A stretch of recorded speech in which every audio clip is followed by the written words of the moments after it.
Our programs offer many languages. Please visit suprememastertv.com/schedule.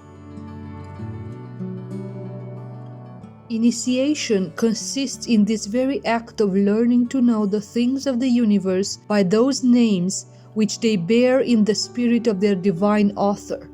The mystery of things lies in these names. Please continue watching for the spiritual insights of Dr. Rudolf Steiner, vegetarian.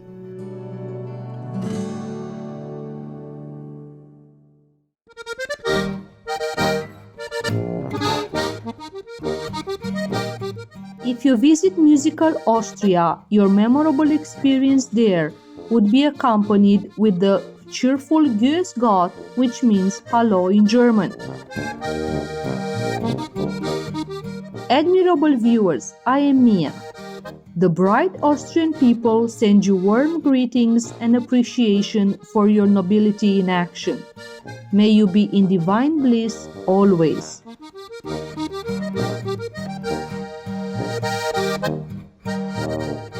Welcome to Initiation into the Higher Mysteries, from the Way of Initiation by Dr. Rudolf Steiner, vegetarian, on Words of Wisdom.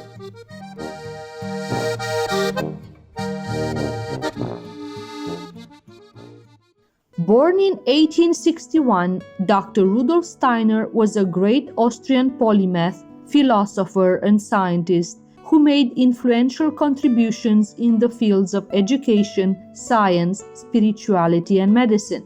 He is perhaps best known for pioneering the holistic educational methods for the Waldorf schools. An eloquent public speaker and gifted writer, he gave over 6,000 lectures in his lifetime and also gained recognition as a literary critic.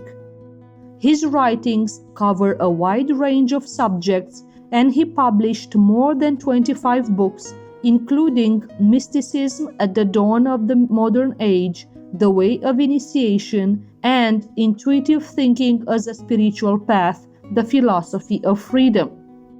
He developed and taught an esoteric spiritual philosophy called anthroposophy, based on the science of the spirit.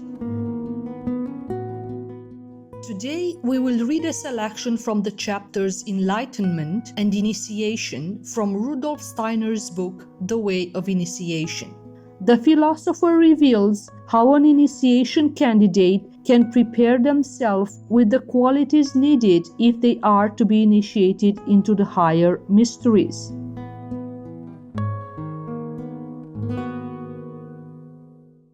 Enlightenment.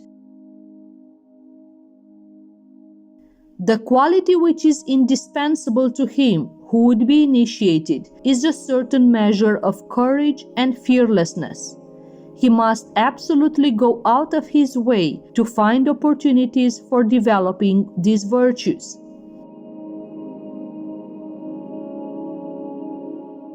In the occult schools, they are cultivated quite systematically, but life in this respect is itself an excellent school of occultism, nay, possibly the best. To face danger calmly, to try to overcome difficulties unswervingly, this is what the student must learn to do.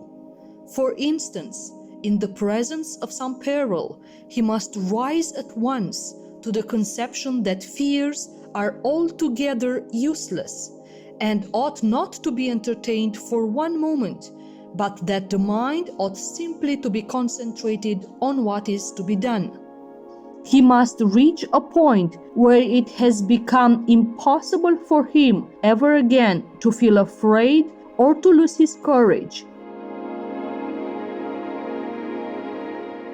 By self-discipline in this direction, he will develop within himself distinct qualities which he needs if he is to be initiated into the higher mysteries.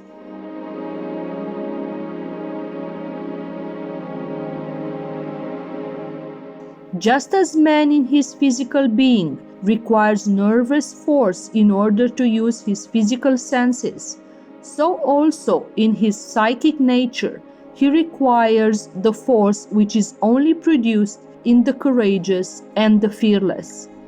For in penetrating to the higher mysteries, he will see things not yet revealed to the physical eyesight, nor to any other of the human senses. The latter, by hiding from our gaze the higher verities, things which we could not bear to behold, are in reality our benefactors, since they prevent us from perceiving that which, if realized without due preparation, would throw us into unutterable consternation. The disciple must be prepared to endure this sight, although he has lost certain supports in the outer world by a realization of the very illusions that encompassed him. It is truly and literally as if his attention were suddenly drawn to a certain danger, by which for some time he had been unconsciously threatened. He was not afraid hitherto, but now that he sees his peril, he is overcome by terror, even though the danger has not been rendered any greater by his knowledge thereof.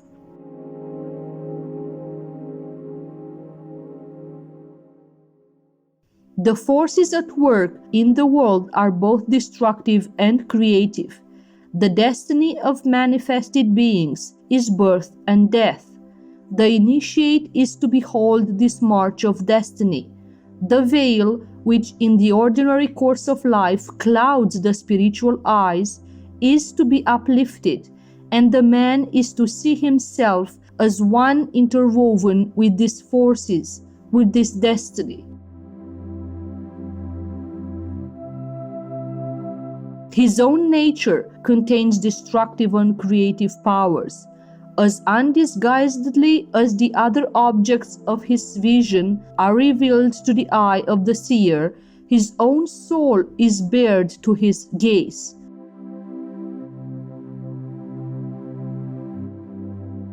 In the face of this self-knowledge, the disciple must not suffer himself to droop, and in this he will succeed only if he has brought with him an excess of the necessary strength.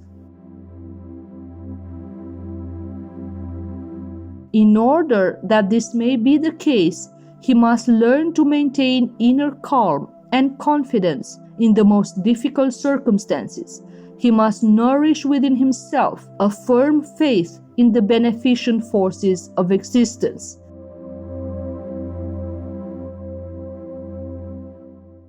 He must be prepared to find that many motives which have actuated him hitherto will actuate him no longer. He must needs perceive that he has hitherto often thought or acted in a certain manner, because he was still in the toils of ignorance. Reasons which formerly influenced him will now disappear. He has done many things out of personal vanity.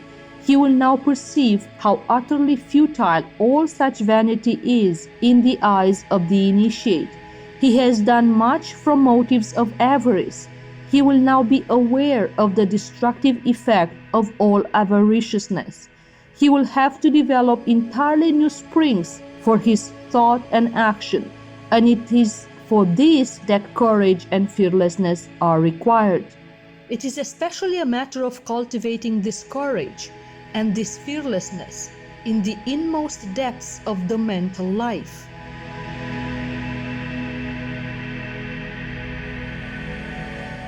The disciple must learn never to despair. He must always be equal to the thought, I will forget that I have again failed in this matter. I will try once more, as though nothing at all had happened. Thus, he will fight his way on to the firm conviction that the universe contains inexhaustible fountains of strength from which he may drink.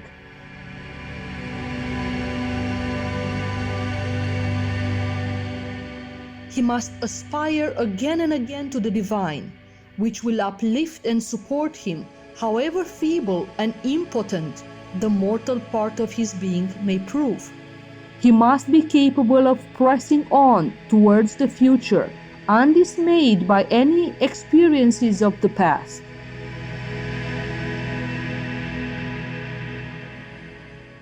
Every teacher of occultism will carefully ascertain how far the disciple, aspiring to initiation into the higher mysteries, has advanced on the road of spiritual preparation. If he fulfills these conditions to a certain degree, he is then worthy to hear uttered those names of things which form the key that unlocks the higher knowledge. For initiation consists in this very act of learning to know the things of the universe by those names which they bear in the spirit of their divine author. And the mystery of things lies in these names.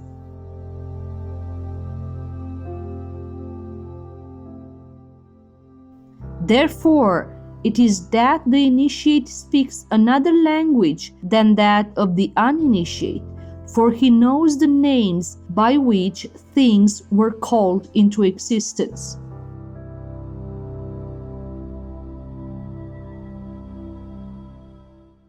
Initiation.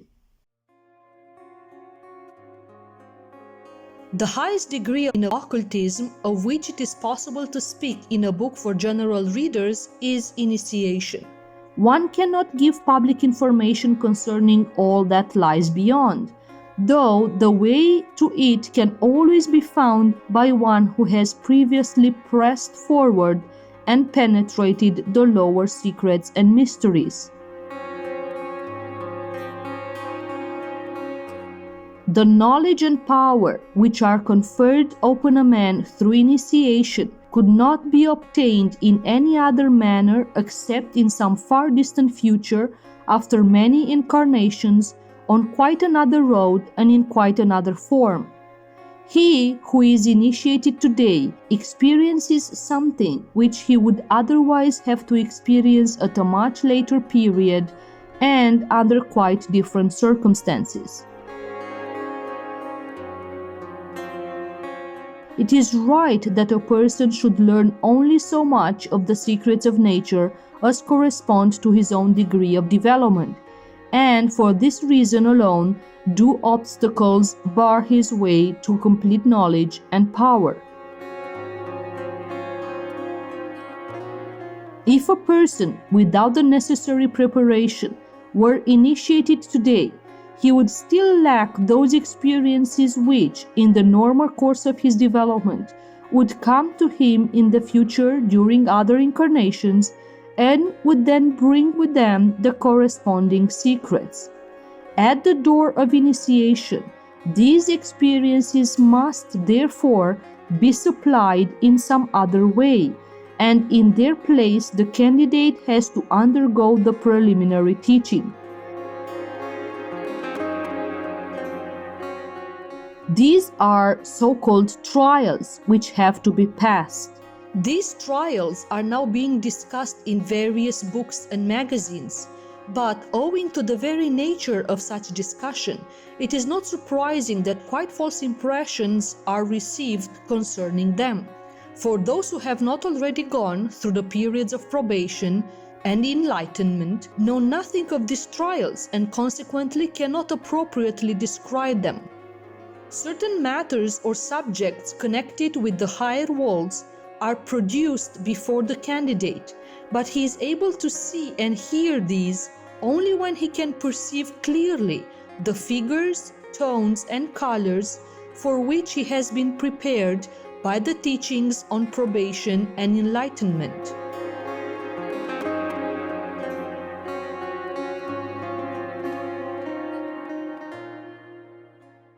Blissful viewers, we thank you for your kind presence for today's Words of Wisdom. Please join us again tomorrow for part 2 of this program. Please stay tuned to Supreme Master Television for more uplifting programming. May spiritual enlightenment be our life goal, so that our souls may remember their glorious origin in God's mercy. Our programs offer many languages. Please visit suprememastertv.com/schedule and suprememastertv.com/WOW. Nos programmes offrent plusieurs langues. Veuillez visiter suprememastertv.com/schedule et suprememastertv.com/WOW. Nuestros programas ofrecen varios idiomas. Visiten suprememastertv.com/schedule y suprememastertv.com/WOW. Nasze programy oferują wiele języków. Prosimy zobaczyć suprememastertv.com/schedule oraz suprememastertv.com/WOW.